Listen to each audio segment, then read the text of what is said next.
नमस्कार। मैं हूं आपका दोस्त आलोक कुमार। अभिवादन स्वीकार कीजिए मेरा और आग्रह कि महफूज रहिए, सुरक्षित रहिए, क्योंकि बात जहां पहुंच गई है अब साफ दिख रही है दुनिया तीसरे विश्व युद्ध में प्रवेश कर चुकी है। यह तीसरा विश्व युद्ध है।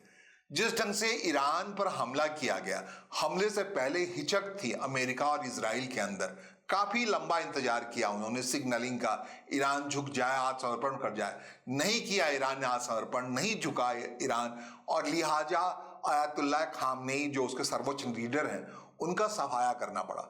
और सफाया क्या करना पड़ा, उसके बाद से अब दुनिया में सफाए की स्थितियां पैदा हो गई हैं। अमेरिकन बेस जो भी खाड़ी देशों में मौजूद है, मध्य एशिया में मौजूद है, वो महफूज नहीं है। कहते खाली होने का सिलसिला शुरू हो गया। कुवैत पे ईरान ने हमला किया, अमेरिकन बेस में हमला किया, सऊदी अरेबिया के रियाद में हमला किया, उस बिल्कुल तहस नस कर दिया, नष्ट कर दिया अमेरिकन दूतावास को। ये एक नामुमकिन सी बात थी। ईरान का जो रिटेलिएशन है, जो बदले की कार्रवाई है, वो इस ढंग की कार्रवाई है। वो इजराइल में जाकर नेतन्याहू के दफ्तर पे हमला कर चुका है। वहां उनको सुरक्षित पनाह लेने के लिए कह रहे हैं जर्मनी की पनाह, जर्मनी जाना पड़ रहा है। तो हालात कितने विकट हो चुके हैं, जिसकी आशंका थी अमेरिका और इजराइल को। काफी लंबा इंतजार किया सीधे रिटेलिएट करने से। कहते हैं ईरान का जो स्ट्रक्चर है बेमिसाल है, पिरामिड स्ट्रक्चर है। ऊपर में जो व्यक्ति था आयतुल्लाह खामनेई, वो ऊपर ही ऊपर था, नीचे बड़ा गहरा मामला है।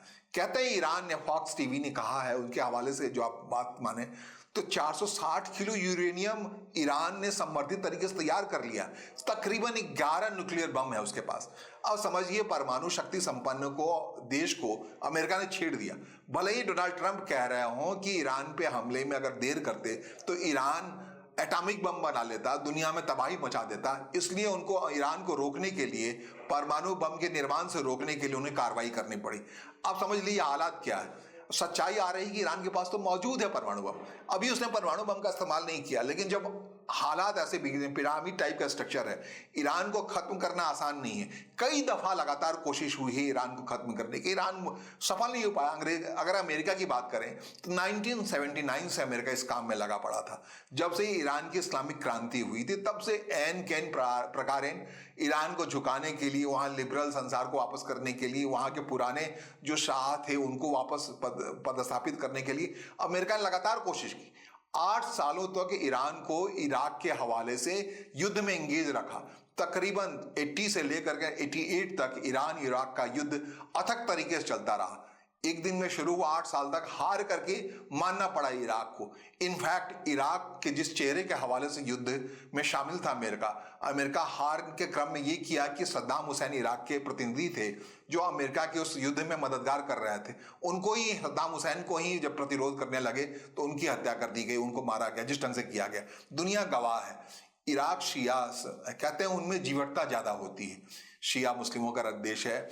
और जिस ढंग से वो रिटेलिएट कर रहा है, सऊदी अरेबिया पे अटैक कर रहा है, रियाद में अमेरिकी जो दूतावास है उसको खत्म कर दिया है, जिस ढंग से बहरीन है, कुवैत में उसके हमले हो रहे हैं, जो मध्य पूर्व एशिया में जो मौजूद है अमेरिकन बेस, सब खतरे में आ गए हैं। सब जगह रिटेलिएट कर रहे हैं। कह रहे हैं कि बचाव की क्षमता लगभग खत्म हो गई इजराइल की। इजराइल में जब नेतन्याहू के दफ्तर पे जाकर के प्रधानमंत्री इजराइल के, जो कहते हैं दुनिया के सबसे सुरक्षित व्यक्ति थे, एक मीटिंग के दरमियान उनके दफ्तर पे जाके बम गिरा दिया, बम क्या गिरा, मिसाइल गिरा दिया, ये सक्षम हुआ। और ऐसे ही बहुत सारे कहते हैं कि तकरीबन हर दिन 1200-1300, अगले 12-13 साल तक के लिए वो लाखों की संख्या मिसाइल मौजूद है हमें ईरान के पास। और लंबे युद्ध के लिए ईरान काफी समय से तैयार कर रहा था, अपने पेट काट के, आर्थिक स्थिति को तैयार करके। इकोनॉमिक सैंक्शन था ईरान पे, फिर भी ये सारी चीजें कर रही थे। इसलिए ये था कि अमेरिका का बेड़ा भेजा गया हुआ ईरान को डराने के लिए। और जब ईरान नहीं डरा तब आयतुल्लाह खामेनेई के जरिए, उनके सफाया के जरिए इस युद्ध का श्री गणेश हुआ। कहते हैं अमेरिका भले ही कह रहा हो श्री गणेश हालात की वजह से किसी और ने किया, इस युद्ध का अंत अमेरिका करेगा, लेकिन जो हालात है उसमें लग रहा है जो विकट स्थितियां पैदा हो रही है, अमेरिका के अंदर भी अनरेस्ट हो रहा है। डोनाल्ड ट्रंप की इस बात उसको ठीक करना, अमेरिकी राष्ट्रपति डोनाल्ड ट्रंप को अंदर से विरोध झेलना पड़ रहा है, क्योंकि इमैच्योर फैसला है। एक संपन्न देश, एक एटॉमिक पावर संपन्न देश ईरान पे हमला कर देना एक बड़ी नादानी भरी कार्रवाई हो सकती है। ऐसा दुनिया उस दिशा में बढ़ गया है। और ईरान झुकता नहीं है, मानता नहीं है, क्योंकि अब ईरान ने साफ कह दिया कि जब उसको सर्वोच्च नेता को ही मार दिया तो अब झुकने की बात कहां से। अब हमारे सारे लोग चले गए तो अब खुलेआम लड़ेंगे। और अभी फिलहाल जो हालात है उस तीसरे विश्व युद्ध की जब बात कह रहा हूं, तो ईरान का हितैषी है चीन, जो सबसे बड़ा इकोनॉमिक पावर है, सेकंड से इकोनॉमिक पावर, और दूसरा रूस, जो काफी पीड़ित है अमेरिका से, यूक्रेन वार की वजह से, नाटो देश से। तो उन दोनों का अब तक परोक्ष समर्थन है, सीधे तौर पर दोनों का आना बाकी है। जैसे ही वो इस युद्ध में जंप करेंगे तो ये युद्ध कितना लंबा चलेगा, क्या चलेगा, कहना मुश्किल है। भारत का रोल अभी भले ही सिमटा हुआ लग रहा है, लेकिन कहते हैं भारत एक महत्वपूर्ण ताकत के तौर पर इस युद्ध में निकल के आ सकता है। इस लिहाज आ सकता है, नेगोशिएशन पावर उसी के पास है। जिस तरह से प्रधानमंत्री नरेंद्र मोदी पिछले दिनों ईरान में एक निगोशिएशन क्रम शुरू किया था, उसके बाद वो इजराइल गए थे मिलके आगे बेंजामिन नेतन्याहू से। तो एक ऐसा मुल्क है भारत आज की तारीख में जिसके डिप्लोमेटिक संपर्क हैं, उसको कैसे वो परिभाषित कर सकते हैं। जैसे खुमैनी खुद कहते हैं बाराबंकी के गांव के रहने वाले थे, उनके परदादा वहां से हो गए थे 1830 में। तो सब कुछ ईरान का जो ताना बाना है उसका काफी लगाव है, काफी रिश्ता है भारत से। उस रिश्ते के बीच में जो एक कन्फ्लिक्ट, एक विनाशकारी कन्फ्लिक्ट के तौर पर उभरा है, उसमें क्या भारत एक अच्छे निगोशिएट पावर के तौर पर सामने आएगा, ये वक्त बताएगा।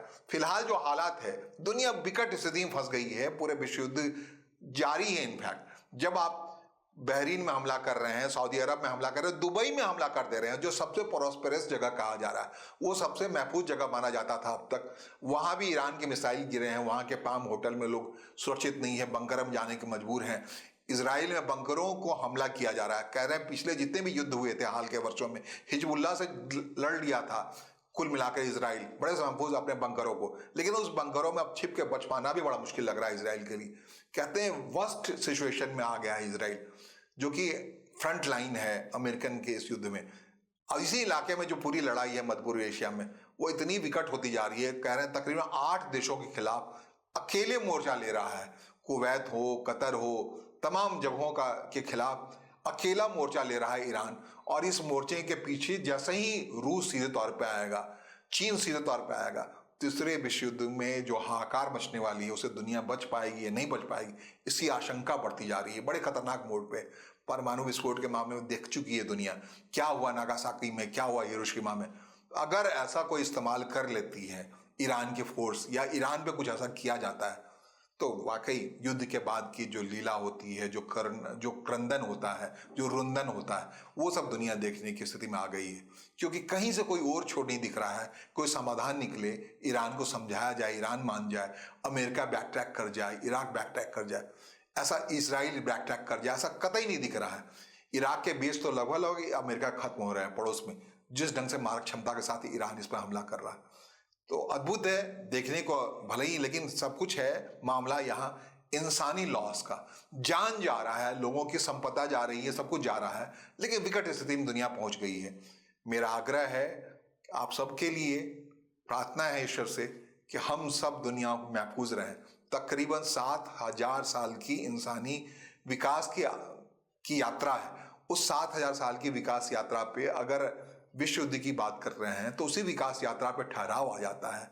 महाभारत के युद्ध में क्या कुछ हुआ सबको पता है, सिर्फ रुंदन ही बचा, 5 बचे, जो भी बचे। तो युद्ध हमेशा विनाशकारी होता है, उसके बाद पछतावा ही होता है, रोना ही पड़ता है।